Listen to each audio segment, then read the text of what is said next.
the lawman and the CEO. Tell us how many people you killed? About 36 people. We broke in there and we find one.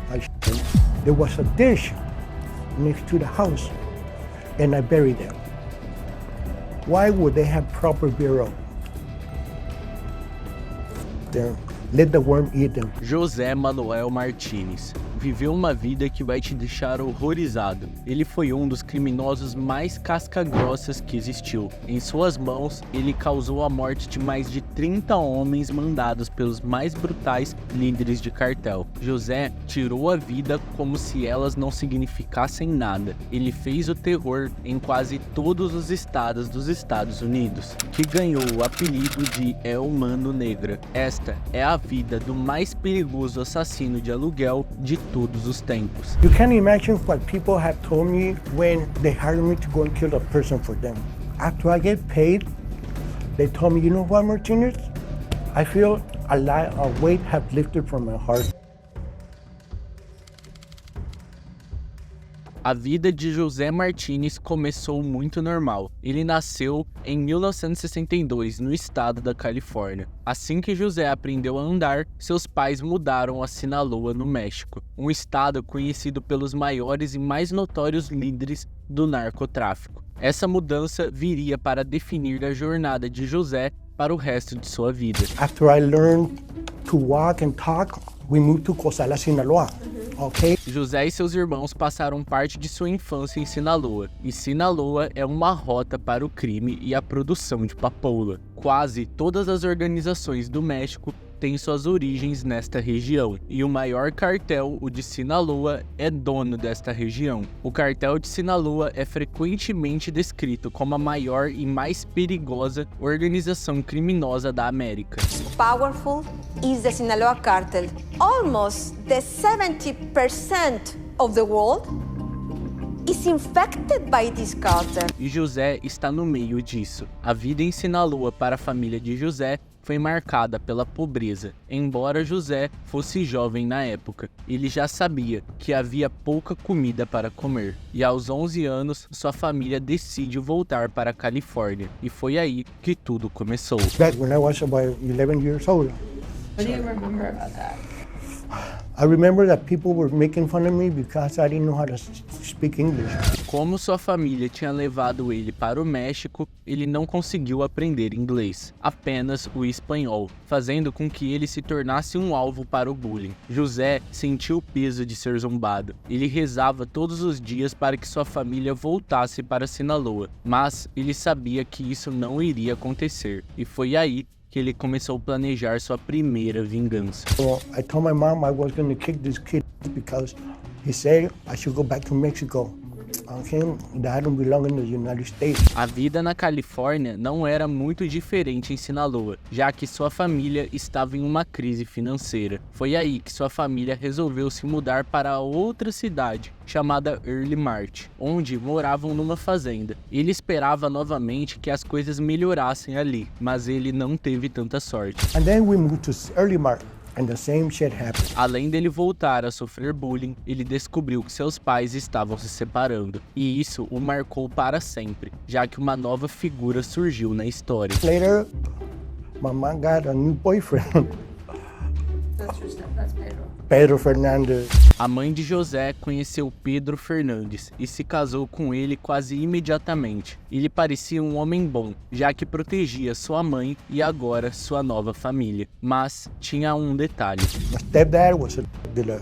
Pedro era um empresário também, um empresário ilegal, vendia cocaína e heroína, e isso marcou o início da descida de José para uma vida de crime e violência. Antes mesmo de José sair do ensino médio, seu padrasto decidiu testar sua lealdade, no que deveria ser seu dia de formatura. José foi enviado para Índio para pegar um pacote. Embora José soubesse que seu padrasto estava envolvido no mundo do narcotráfico, ele estava prestes a descobrir o quão profundo eram seus laços quando se encontrou com um cara com quem ele deveria pegar o pacote. José ficou curioso sobre o que havia nele e descobriu que era heroína. José ficou chocado. mas ele rapidamente se recuperou e levou o pacote para casa. Seu padrasto ficou tão impressionado com ele que decidiu mandá-lo para mais tarefas, assim que ele foi firmemente introduzido ao mundo do tráfico. José estava fazendo tarefas dentro e fora de sua pequena cidade de Irimarte, e ele logo conseguiu um carro, o que lhe permitiu mover a substância com mais facilidade. Mas, em setembro de 1978, a vida de José, como ele a conhecia, mudou. A DIA invadiu o rancho onde Martínez vivia, apreendendo 2,5 milhões de dólares, todos em narcóticos e várias armas de fogo. I busted on 78. Okay, I started selling and I was 16 years old. Seu padrasto foi enviado para a prisão federal de Yunpok Prison, mas depois de alguns anos ele foi solto, e José percebeu que ele estava feliz e voltou a viver sua vida como se nada tivesse acontecido. Isso daria confiança a José enquanto ele avançava no submundo do crime. Mas, um ano depois que a tragédia atingiu a família de Martínez, forçando José a fazer a transição de uma vida de crime para algo muito mais sinistro. That time, that's when my sister got murdered. It says here, nice place to bury fuck. José cresceu muito perto de sua família, enquanto ele tinha embarcado em uma vida de crime. Sua família era muito importante para ele, e ele levava sua proteção muito a sério, especialmente depois que seu padrasto foi para a prisão. Ele era particularmente próximo de sua irmã mais nova, Cecília Martínez. Cresceram juntos em Sinaloa e depois na Califórnia. José sempre cuidou para Cecília ter certeza de que estava levando a escola muito a sério e se cercando de pessoas certas. Ele ainda era muito próximo de Cecília e de sua mãe e constantemente verificava como eles estavam. Mas em 1978, a família Martínez passou por uma tragédia tão arrepiante que mudou a vida de todos para sempre. Hey bro, can you take me to India to meet this guy? I said, sure, sister, why not? And I took my sister to this little house. José levou a irmã dele para a casa da amiga, e ele a deixou lá, e foi embora. Ele nunca entrou para ter certeza de quem estava lá, porque ela estava na casa de uma amiga. José pensou que ela ficaria bem, mas ele não sabia que aquela seria a última vez. Okay, months passed by and she never came home. Neste momento, José sabia que algo havia dado terrivelmente errado. Era muito diferente de sua irmã estar longe de casa por meses. Ele e sua família foram às autoridades para denunciar o desaparecimento de Cecília, e em poucas semanas as autoridades voltaram com notícias. Infelizmente para José e sua família, foram notícias devastadoras. Depois que as autoridades encontraram o carro de Cecília, José sabia que não poderia ser uma boa notícia. Havia uma boa chance de sua vida ter sido tirada. Ele preparou para o dia que confirmaria seu maior medo e em pouco tempo ouviu batidas em sua porta, que provocaram um arrepio na espinha. Seu corpo havia sido despejado perto da praia de Bombay, à beira do Salton Sea, um grande lago que abrange o condado Imperial e Riverside. A família de Martínez foi destruída, principalmente para José, que foi ele que a deixou na casa, de onde ela nunca mais voltou. Ele se culpou e sabia que precisava consertar as coisas, e ele começou a colocar em ação um plano para vingar o assassinato sem sentido de sua irmã. José sabia que seria convidado a prestar depoimento em breve, porque ele era a última pessoa a ver Cecília viva. Ele também sabia que se contasse às autoridades exatamente o que aconteceu, havia uma chance de as pessoas que machucarem Cecília serem capturadas e condenadas à prisão. Mas isso não foi suficiente. Because I was the last one who saw her. I didn't want to give the full explanation because I want to get them. I didn't want the cops to find them.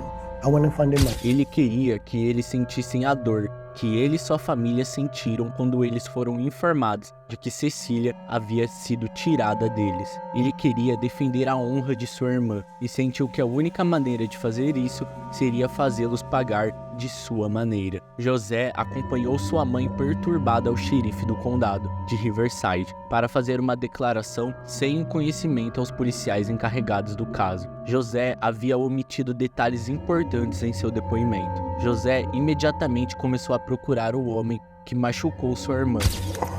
To this little house. Quando José ficou cara a cara com o assassino de sua irmã, ele não hesitou em se vingar. We broke in there and we find one. I There was a dish next to the house, and I buried them. Why would they have proper burial?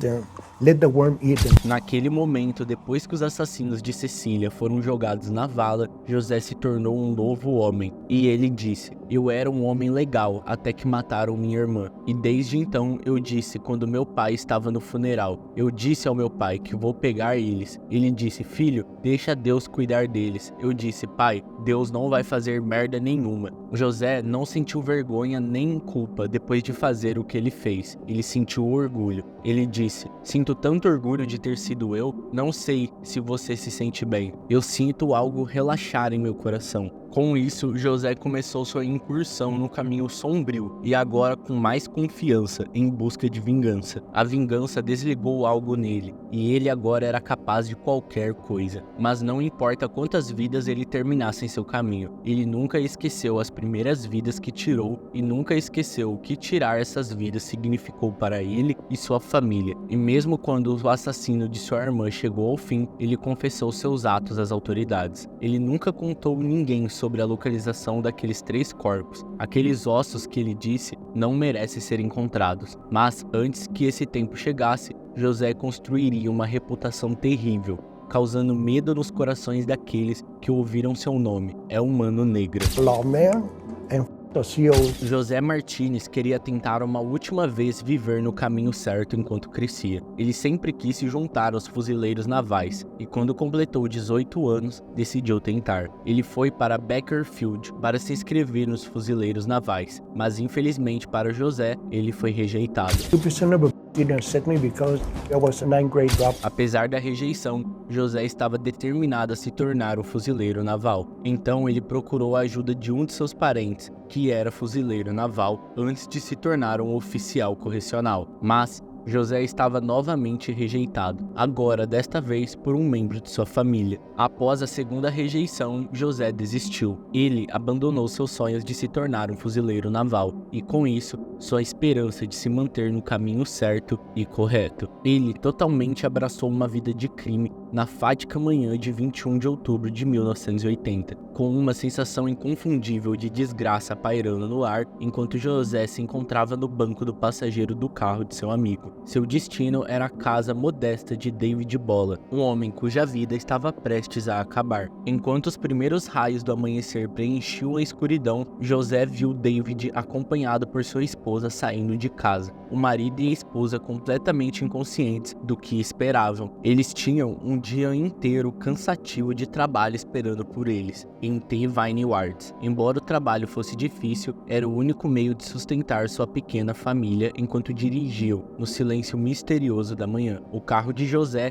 seguia atrás deles nas sinuosas estradas rurais, a uma curta distância, antes que chegarem ao destino. O carro de David parou abruptamente, pois ele pretendia pegar outro trabalhador de Vineyard, enquanto esperava que o trabalhador saísse de sua casa. A tensão no carro tornou-se palpável em um momento de parar o coração. Os sons ensurdecedores de tiros quebravam o silêncio da manhã tranquila com uma intensidade arrepiante. José disparou as balas de sua arma. As balas passaram pela esposa de David antes de perfurar o para-brisa. José errou. Ele acalmou os nervos antes de atirar novamente. E desta vez ele não perdeu o próximo conjunto de balas, que atingiram a cabeça de David, selando seu trágico destino. David perdeu o controle do carro e ele saiu incontrolavelmente da estrada, caindo no mato. A vida de David foi tirada em um instante. Seus sonhos e aspirações silenciaram para sempre a questão angustiante que pairava sobre o que poderia ter levado José a cometer esse ato hediondo. A resposta estava nos eventos chocantes que haviam acontecido apenas algumas horas antes, enquanto ele e um amigo desperdiçaram seu tempo bebendo o dia todo. Sua conversa casual tomou um rumo sinistro, revelando uma história de horror inimaginável. O amigo de José revelou um segredo arrepiante. Seu amigo informou do nada que sua família havia sofrido uma tragédia recente. Sua irmã havia sido atacada recentemente. O apocalipse causou arrepios na espinha de José, levando-o de volta em um instante ao momento em que descobriu que sua própria irmã havia sido atacada. Seu amigo revelou suas intenções sombrias para ele. Ele queria machucar o homem que havia machucado sua irmã, e ele disse a José que sua irmã havia sido atacada no México, e ele havia seguido o agressor dela até a Califórnia, até a cidade de Lindsay, e o agressor parecia estar vivendo uma vida comum com sua esposa e filho. Esta revelação chocou José e despertou nele um monstro que ele tentava desesperadamente colocar para dormir. Apesar de ter apenas 18 anos e ter uma família própria, José não hesitou em agir. Ele disse: "Eu disse a ele, eu poderia ajudá-lo por $500. Fiquei com raiva quando ouvi a palavra abuso, e $500 foram úteis. Aponte e dispare, dinheiro fácil." Naquela manhã, enquanto a violência espreitava nas sombras, José disparou sua arma, tirando a vida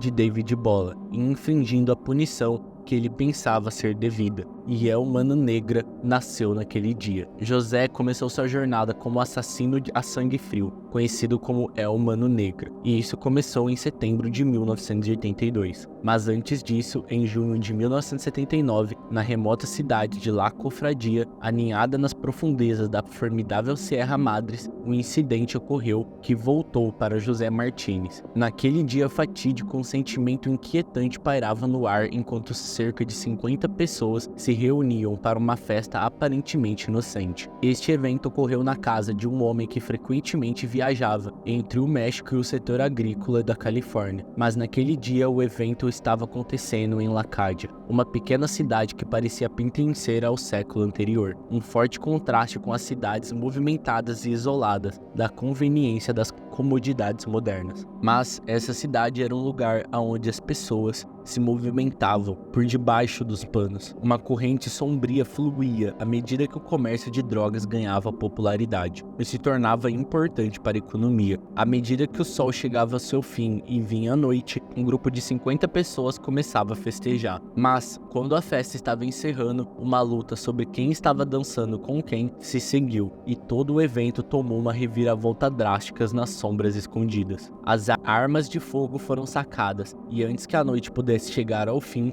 4 vidas foram tragicamente encerradas. As consequências deste evento horrível foram rápidas. As famílias dos mortos, unidas por uma dor compartilhada, juraram exercer uma vingança agora. Avançando para setembro de 1982, encontramos José na pacata cidade de Early March, em um dia comum, que logo seria marcado por uma revelação arrepiante. Um amigo conhecido apenas como Mr. X, carregando consigo informações sombrias que desencadeariam a ira de El Mano Negra, disse a José: um dos indivíduos mortos na trágica luta de 1979 era na verdade um parente de Martínez. A assustadora revelação não terminou aí. O Mr. X contou um segredo ainda mais sinistro. 2 dos perpetradores procuraram um refúgio na Califórnia, acreditando que poderiam se esconder no condado de Santa Bárbara, onde ninguém os conhecia. Bom, era o que eles pensavam. Armados com esta informação, José começou sua jornada de vingança mais uma vez. E em 1º de outubro de 1982, José, acompanhado de 3 amigos, deixou seus amigos no condado de Kearney e seguiu o destino à cidade de Santa Inês. A busca implacável de José por vingança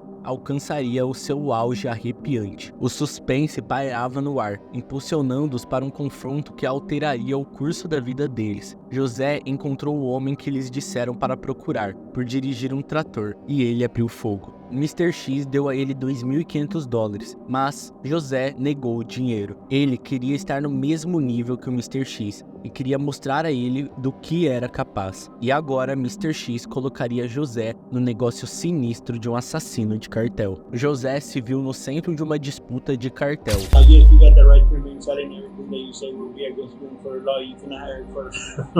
Okay. I saved that one day, one time. And I really excited. Yes, I'm from Atlanta, please.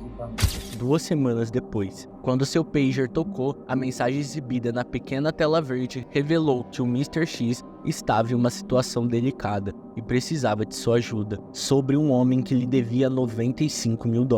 José moveu-se rapidamente. Intrigado com o caminho que estava seguindo à meia-noite, José estava em seu carro em alta velocidade para o norte na rodovia 99. Foi aí que ele encontrou o cara que estava devendo e o levou para uma garagem vazia. torturando e ameaçando, dizendo para ele que se ele tivesse vivo ou morto, não importava. Então ele lhe deu algumas horas para conseguir um dinheiro, e em um piscar de olhos, o homem tossiu o dinheiro que devia, e José voltou direto para o Mr. X, para entregá-lo por seu primeiro emprego como sicário. Parte do trabalho de José como sicário incluía ameaçar e torturar homens que deviam dinheiro ao cartel nos Estados Unidos. E José era bom em seu trabalho. Ele tinha nervos firmes que o serviriam bem. Mas na situação mais estressante, uma dessas situações ocorreu quando ele foi parado por um policial quando voltava do trabalho. José sabia que tinha que manter a calma. Caso contrário, o policial revistaria seu carro e encontraria várias armas, muito dinheiro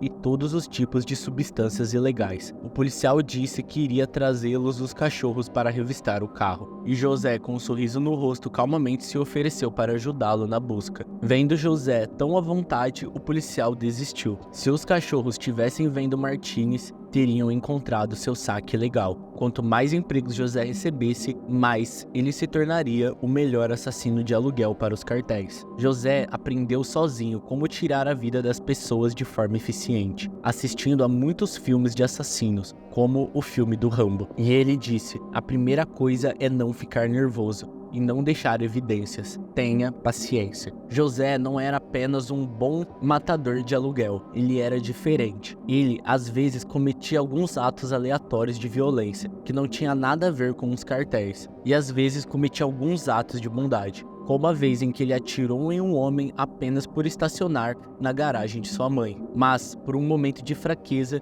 José secretamente devolveu o carro à família deste homem, se preocupando se eles precisassem do carro. Ele decidiu recuperar o corpo de onde o deixou, e ele pensou em levar o corpo em algum lugar que não pudesse encontrar, mas voltou atrás e decidiu recuperar o corpo de onde o deixou, e o levou para um local onde seria encontrado pelas autoridades. Heard that his mother was gone crazy.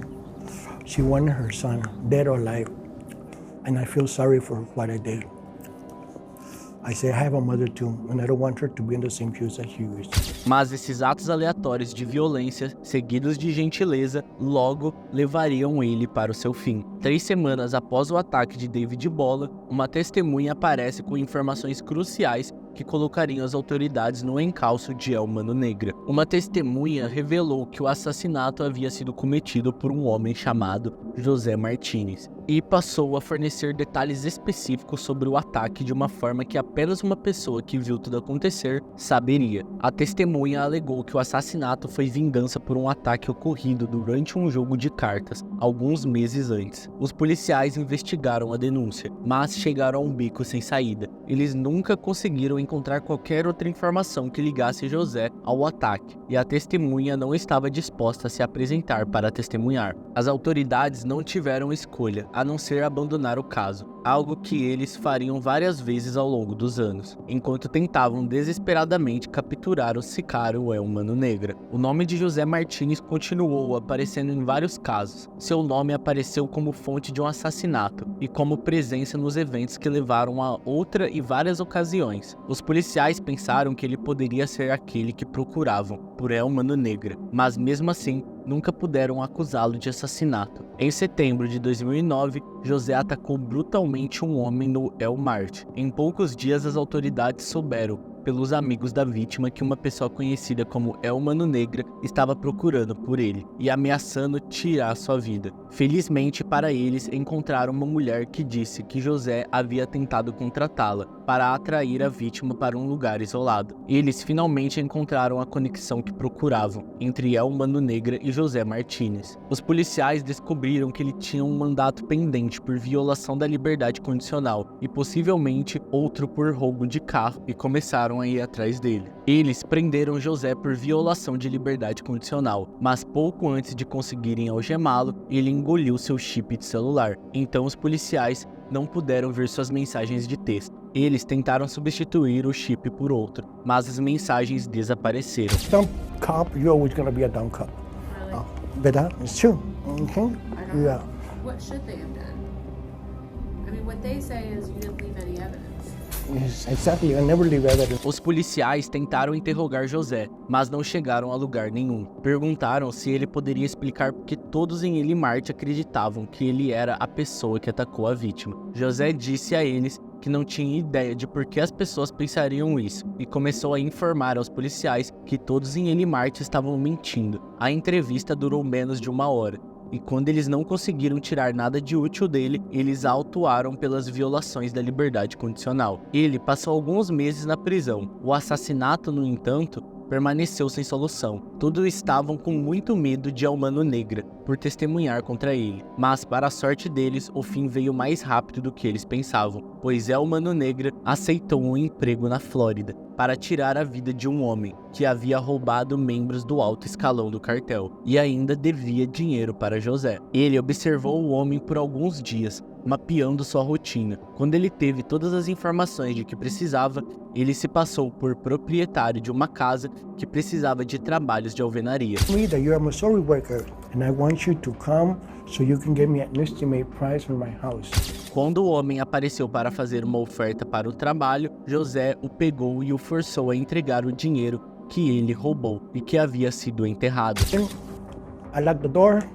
When I turned out, I had my guns out. Motherfucker hit the floor. Então José atirou nele 4 vezes. Ele colocou mais 4 balas em um de seus colegas de trabalho e deixou seus corpos com pulsos amarrados com zippers e deixou apodrecendo em um caminhão Nissan estacionado em um trecho pantanoso da estrada de orla da Floresta Nacional de Ocala. José então começou a dirigir até a casa de sua filha no Alabama. O trabalho na Flórida havia ocorrido sem problemas. Bem, foi o que ele pensou. Era aniversário de sua neta e ele a levou para um dia de princesa. Got her. I took her to Toys R Us. Okay? Where a kid can be a kid.